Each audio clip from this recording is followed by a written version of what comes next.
once again to study session 4, where we'll be looking at external environment of business. After studying this session, you should be able to explain the meaning of external environment, you should be able to explain the variables and forces in the external environment. You should be able to distinguish between general environment and direct action environment, just as you should be able to explain how the forces in the external environment are likely to impact business and identify the sources of information in environmental scanning. Introduction. Businesses don't deal with only the elements and activities within the business itself, such as the employees, the managers, equipment, the objectives, and what have you. Elements within the business itself, no.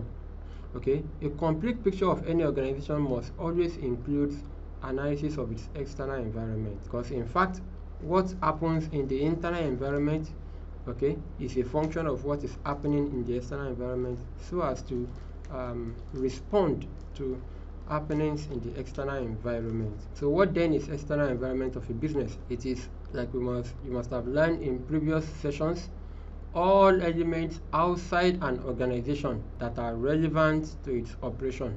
All elements, institutions, forces, variables, okay, that are relevant to the operation of a business.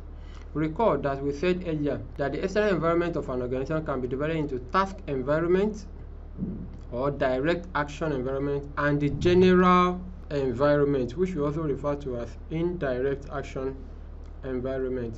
The task or direct action environment consists of specific organizations or groups that influence an organization in an intimate and immediate direct manner. Specific organization groups that influence an organization in an intimate, immediate, and direct manner. You get to understand better now. They are the external stakeholders of the business. They are external stakeholders, people who are affected and who have interest in the business but are outside the business. Examples are the customers, okay, your suppliers, your competitors, your distributors. All of these people have one thing or the other to do with the business, but they are outside the business. Let us look at them one after the other. The customers. The customers are the reason for the existence of a business. All businesses exist to transform input into output so as to satisfy the customers, okay? And they are the people who purchase an organization's products or services. They are the most important element of all the stakeholders, and that's why we normally say that the customers are kings. Without the customers, there is no reason for the existence of a business, and that's why businesses are always competing with one another in order to take more customers. Thank you. Changes in the preferences of these customers exert direct pressure on companies in order to satisfy these preferences. If people want foreign rice before, okay, and suddenly people no longer want foreign rice and they now want local rice grown in Nigeria.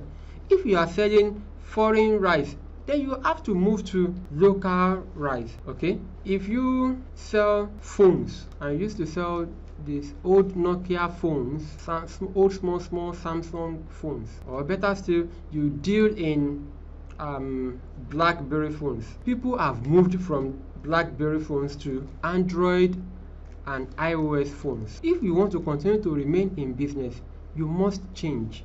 So the preferences of the customers, the change in their preference would have direct influence and pressure on the company so that the company can satisfy these preferences. Organizations respond to this changing preferences by conducting what we call market research, so as to identify the degree of satisfaction of their customers with their products and services, and then change to produce or to offer what the customers prefer. Okay, we have just talked about the customers. So now let us now move and look at the competitors. The competitors are other organizations that compete with your own business for resources and customers. Competition exerts a major influence on actions of an organization. GT Bank is a competitor to First Bank. Olabisi Onabanjo University is a competitor to Osun State University. We want students okay, from that are writing JAMB. Osun State University also wants students writing JAMB. Okay, we want them to apply to our university. They also want them to apply to their own university. We are all competitors in the market for prospective students.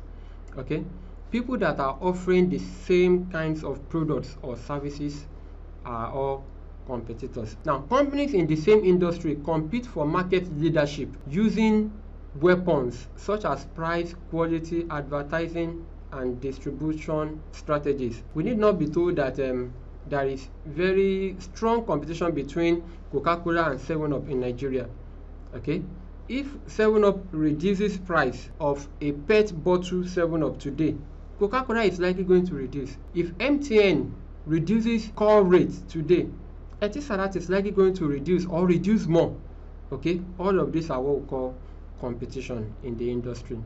They are competing for the leadership of that industry, and they use all sorts of things like the price, the design of their product, the quality, the advertisement, and what have you. Another stakeholder we look at is the suppliers. The suppliers are organizations that provide resources for other organizations. Your suppliers can significantly affect the quality, cost of your product or service, and that is why some companies go further by becoming their own suppliers. For instance, in the production of milk, companies that are producing milk need milk that are extracted in their raw form from cows. Okay, if the farmers that are supplying the companies this raw extract of milk from the cows decide to increase the price of their supply to the companies making milk, what do you think will happen? The cost of the price of milk will go up, or the price will remain the same and profit will go down. So to a large extent, suppliers,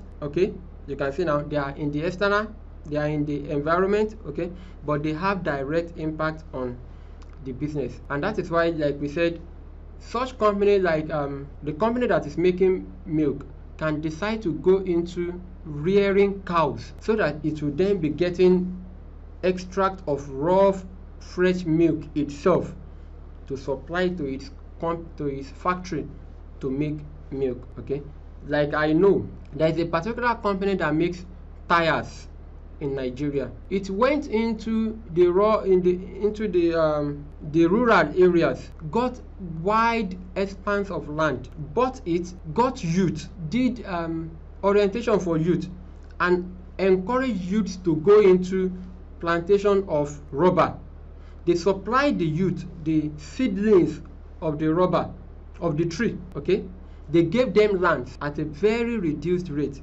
So, and they promised them that as soon as they start producing rubber, okay, the company will be buying it from them. What the company is only trying to do is to ensure that there is always constant supply of raw materials, because suppliers can have effect on their business. The labor market is another one. The labor market comprises of the people in the external environment who provide the knowledge, the skills, and drive that create, maintain, and advance organizations. An organization must attract, retain, and develop the individuals it needs to achieve its objectives. The labor market influences a firm because without the right mix of workers, the firm cannot produce. So the labor market exerts also direct influence on businesses, because if it does not supply the right caliber of people in their right number with the right skills and knowledge that the company requires, then the company will not be able to function as expected. Then we also have government regulatory agencies. All of these are elements in the direct action environment of a business. Government regulatory agencies. These agencies control, they legislate, and they influence an organization's policies. Example in Nigeria include NAFDAC. If you are into the production of food in Nigeria, okay, NAFDAC will be interested in what you do. If you are into the production of drugs, NAFDAC will be interested. NAFDAC will want to ensure that what you are giving to people is safe, okay? It is merchantable. It does what you claim it does. If you claim that this particular product will help you to solve headache, anytime people take it, does it is it capable of solving people's headache problem? So if you make pure water, NAFDAC will be interested. So NAFDAC, Central Bank of Nigeria regulates all banks, including microfinance banks. Federal government, Federal Environmental Protection Agency, FEPA, they ensure that, for instance, you cannot situate petroleum, you can't situate petrol outlet anywhere in residential areas. FEPA will be interested. They want to be sure that it is safe wherever you want to situate it. So these regulatory agencies, they legislate, they control and influence the policies of an organization. They regulate businesses in 5 principal areas. 1, consumer protection. They want to ensure that you are not cheating the consumers. Investors protection. They want to ensure that anybody who invests in your company will have returns. Environmental law. They want to ensure that your business is not harming the environment. Number 4, they want to ensure that you preserve competition. They don't want your company's activity to kill other competitors. When you kill other competitors, then that is not healthy for the economy. Okay, people will be thrown outside, people will be thrown into the labor market again, then there will be wastages among others. So they want to ensure that they preserve competition, and they want to ensure that there is labor management, cordial labor management relationship. There is no problem between labor and management of the company. Now, the general or direct action environment, we have just talked about the direct action environment. So we will now move to the general or indirect action environment. This consists of forces in the organization surrounding that influence the goals, strategies, and tasks in a general way, not in a specific way like the other one we just talked about. Usually, like we said earlier, this is understood using STEP, another acronym for PEST: political, economic, sociocultural, technological. STEP or PEST or PESTEL, different acronyms are known in the literature. Now let us look at this environment one after the other again. The economic environment we have spoken about in the previous sessions, but let us quickly run through again. Economic environment is the totality of economic forces such as demand, productivity, supply, environment, income, inflation, interest rate, which influence the buying behavior of consumers. Now, changes in the economy pose both opportunities and threats to problems. We have said this earlier in the previous study session. For example, when the economy shifts downward, there is a recession. And when there is recession, demand will fall, unemployment will rise, and profits will shrink. Okay? Sociocultural environment. We are going to be merging this with demographic environment. This refers to custom, norm, moral value, value pattern, demographic characteristic of society. Okay, demography is the study of populations, both in terms of their overall size and their structural characteristics, in terms of how many of them are male, how many of them are female, how many of them are aged, how many of them are youth, how many of them are married, how many of them are divorced, how many of okay, this is what we mean by structural characteristic of the population. So demography is the study of this population in terms of their number and this composition. Changes in this sociocultural condition may manifest as opportunities or threats to a business. For instance, if more females are now going into sports, it will be an opportunity for companies that are making sports dresses, sports shoes, sporting materials, because more men are involved in sporting activities. So if females are joining them, it is that the market will be expanding. Okay, if there are more people giving birth to children like we have in Lagos State, the population of Lagos State and Kano are the largest in Nigeria. Okay, it means that businesses will be doing better in Lagos and in Kano because of what? Population. That population means market. These children will be needing pencils, will be needing exercise books, will be and all sorts of things. So they provide market. Okay, an important demographic change in Nigeria today is the increase in the number of young people. This creates opportunities for businesses that are producing youth-based products. Okay, how many of the aged people or old people are using social media? Most of the people that you find on social media are youth, and that's why you find most of the adverts that you find on social media are usually directed towards the youth because they are the people using that particular service. Okay, let us move to technological environment. Technology is the application of scientific knowledge, and this includes new knowledge in addition to equipment and machinery. Okay, technological environment refers to those forces that affect technology in terms of how it is used by the organization, and this is likely going to create new products, new markets, and new opportunities. Technological forces are development in technology in the external environment which can have impact on an organization. In those days, televisions used to be very big and heavy. Today, they are plasma TV that you hang on the wall. In those days, you go and look for a big table to put your television. So if technology has changed and it is now easy to make televisions that do not have tube, companies that are making television must ensure that they get that technology and they are making the ones that people now need. In those days, if you snap a passport, you will be asked to come back in 2 months to come back and have your passport. Today, technology has made it possible for you to snap a passport and get it instantly in less than 2 minutes. So if you are a photographer and you continue to use the old technology that produces passports in 2 months, then you will be sent out of business. This is what we mean by technological environment. Changes in technology and how they affect business. Technology, no doubt, has shaped how firms produce and do their business. For instance, you have e-businesses now, Amazon, Jumia, Gigi, and what have you. This is the use of technology to do. Many people now place their goods and services on this platform and they get more customers. So how does technology affect business?